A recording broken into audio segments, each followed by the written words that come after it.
Sire, Madame Altesse Royale, Mesdames, Messieurs, en recevant la distinction dont votre libre académie a bien voulu m'honorer, ma gratitude était d'autant plus profonde que je mesurais à quel point cette récompense dépassait mes mérites personnels. Tout homme, et à plus forte raison, tout artiste, désire être reconnu. Je le désire aussi. Mais il ne m'a pas été possible d'apprendre votre décision sans comparer son retentissement à ce que je suis réellement. Comment un homme presque jeune, riche de ses seuls doutes et d'une œuvre encore en chantier, habitué à vivre dans la solitude du travail ou dans les retraites de l'amitié, n'aurait-il pas appris avec une sorte de panique un arrêt qui le portait d'un coup, seul et réduit à lui-même au centre d'une lumière crue? De quel cœur aussi pouvait-il recevoir cet honneur à l'heure où, en Europe, d'autres écrivains, parmi les plus grands, sont réduits au silence et dans le temps même où sa terre natale connaît un malheur incessant? J'ai connu ce désarroi et ce trouble intérieur. Pour retrouver la paix, il m'a fallu en somme me mettre en règle avec un sort trop généreux. Et puisque je ne pouvais m'égaler à lui en m'appuyant sur mes seuls mérites, je n'ai rien trouvé d'autre pour m'aider que ce qui m'a soutenu dans les circonstances les plus contraires tout au long de ma vie, l'idée que je me fais de mon art et du rôle de l'écrivain. Permettez seulement que dans un sentiment de reconnaissance et d'amitié, je vous dise aussi simplement que je ne pourrais quelle est cette idée. Je ne puis vivre personnellement sans mon art, mais je n'ai jamais placé cet art au-dessus de tout. S'il m'est nécessaire, au contraire, c'est qu'il ne se sépare de personne et me permet de vivre tel que je suis au niveau de tous. L'art n'est pas à mes yeux une réjouissance solitaire. Il est un moyen d'émouvoir le plus grand nombre d'hommes en leur offrant une image privilégiée des souffrances et des joies communes. Il oblige donc l'artiste à ne pas s'isoler. Il le soumet à la vérité la plus humble et la plus universelle. Et celui qui, souvent, a choisi son destin d'artiste parce qu'il se sentait différent, apprend bien vite qu'il ne nourrira son art et sa différence qu'en avouant sa ressemblance avec tous. L'artiste se forge dans cet aller-retour perpétuel de lui aux autres, à mi-chemin de la beauté dont il ne peut se passer et de la communauté à laquelle il ne peut s'arracher. C'est pourquoi les vrais artistes ne méprisent rien. Ils s'obligent à comprendre au lieu de juger. Et s'ils ont un parti à prendre en ce monde, ce ne peut être que celui d'une société où, selon le grand mot de Nietzsche, ne régnera plus le juge, mais le créateur, qu'il soit travailleur ou intellectuel. Le rôle de l'écrivain, du même coup, ne se sépare pas de devoirs difficiles. Par définition, il ne peut se mettre aujourd'hui au service de ceux qui font l'histoire. Il est au service de ceux qui la subissent. Ou sinon, le voici seul et privé de son art. Toutes les armées de la tyrannie, avec leurs millions d'hommes, ne l'enlèveront pas à la solitude, même et surtout s'il consent à prendre leur pas. Mais le silence d'un prisonnier inconnu, abandonné aux humiliations à l'autre bout du monde, suffit à retirer l'écrivain de l'exil, chaque fois du moins qu'il parvient au milieu des privilèges de la liberté, à ne pas oublier ce silence et à le faire retenir par les moyens de l'art. Aucun de nous n'est assez grand pour une pareille vocation.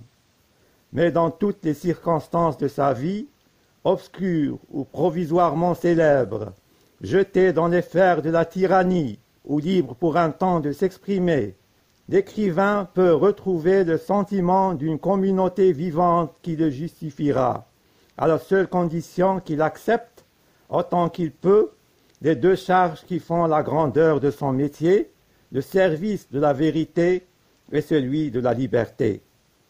Puisque sa vocation est de réunir le plus grand nombre d'hommes possible, elle ne peut s'accommoder du mensonge et de la servitude qui, là où elles règnent, font proliférer les solitudes. Quelles que soient nos infirmités personnelles, la noblesse de notre métier s'enracinera toujours dans deux engagements difficiles à maintenir: le refus de mentir sur ce que l'on sait et la résistance à l'oppression. Pendant plus de 20 ans d'une histoire démentielle, perdue sans recours, comme tous les hommes de mon âge, dans les convulsions du temps, j'ai été soutenu ainsi par le sentiment obscur qu'écrire était aujourd'hui un honneur, parce que cet acte obligeait à ne pas écrire seulement. Il m'obligeait particulièrement à porter, tel que j'étais, et selon mes forces, avec tous ceux qui vivaient la même histoire, le malheur et l'espérance que nous partagions. Ces hommes nés au début de la Première Guerre mondiale, qui ont eu 20 ans au moment où s'installait à la fois le pouvoir hitlérien et les premiers procès révolutionnaires, ont été confrontés ensuite, pour parfaire leur éducation, à la guerre d'Espagne, à la Deuxième Guerre mondiale, à l'univers concentrationnaire, à l'Europe de la torture et des prisons, doivent aujourd'hui élever leurs fils et leurs œuvres dans un monde menacé de destruction nucléaire. Personne, je suppose, ne peut leur demander d'être optimistes. Et je suis même d'avis que nous devons comprendre, sans cesser de lutter contre eux, l'erreur de ceux qui, par une surenchère de désespoir, ont revendiqué le droit au déshonneur et se sont rués dans les nihilismes de l'époque. Mais il reste que la plupart d'entre nous, dans mon pays et en Europe, ont refusé ce nihilisme et se sont mis à la recherche d'une légitimité.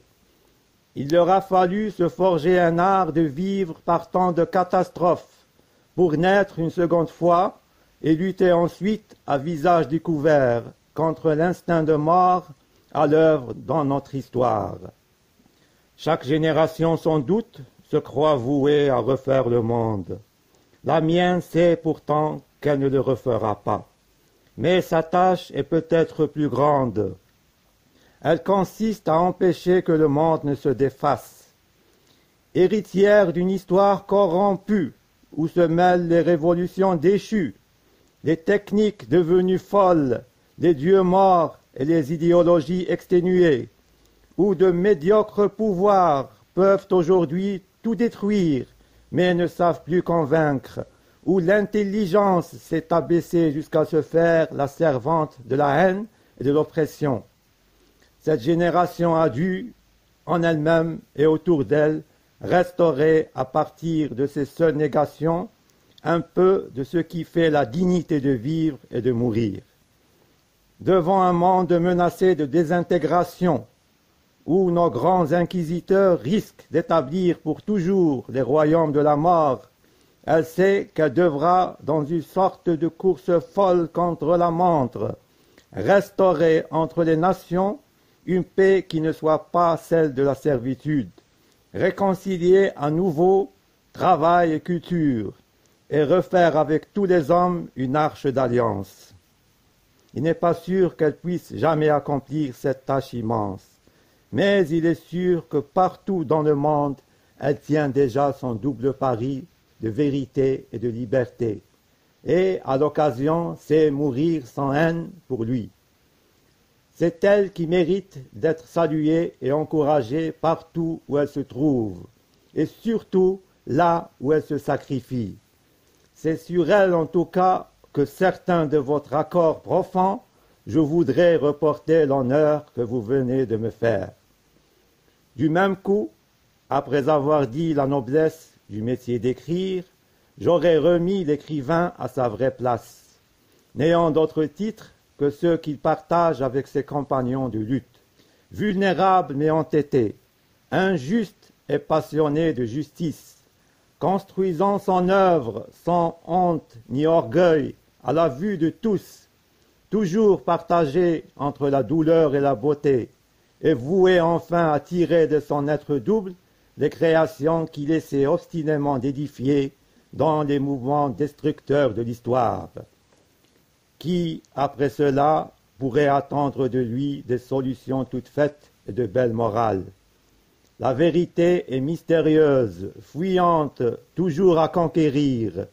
La liberté est dangereuse, dure à vivre autant qu'exaltante. Nous devons marcher vers ces deux buts, péniblement mais résolument, certains d'avance de nos défaillances sur un si long chemin. Quel écrivain dès lors oserait dans la bonne conscience se faire prêcheur de vertu? Quant à moi, il me faut dire une fois de plus que je ne suis rien de tout cela. Je n'ai jamais pu renoncer à la lumière, au bonheur d'être, à la vie libre où j'ai grandi. Mais bien que cette nostalgie explique beaucoup de mes erreurs et de mes fautes, elle m'a aidé sans doute à mieux comprendre mon métier. Elle m'aide encore à me tenir aveuglément auprès de tous ces hommes silencieux qui ne supportent dans le monde la vie qui leur est faite que par le souvenir ou le retour de bref et libre bonheur. Ramené ainsi à ce que je suis réellement, à mes limites, à mes dettes, comme à ma foi difficile, je me sens plus libre de vous montrer pour finir l'étendue et la générosité de la distinction que vous venez de m'accorder.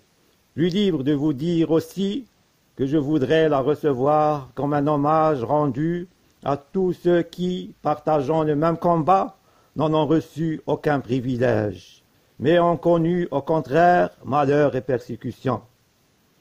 Il me restera alors à vous en remercier du fond du cœur et à vous faire publiquement, en témoignage personnel de gratitude, la même et ancienne promesse de fidélité que chaque artiste vrai, chaque jour, se fait à lui-même dans le silence.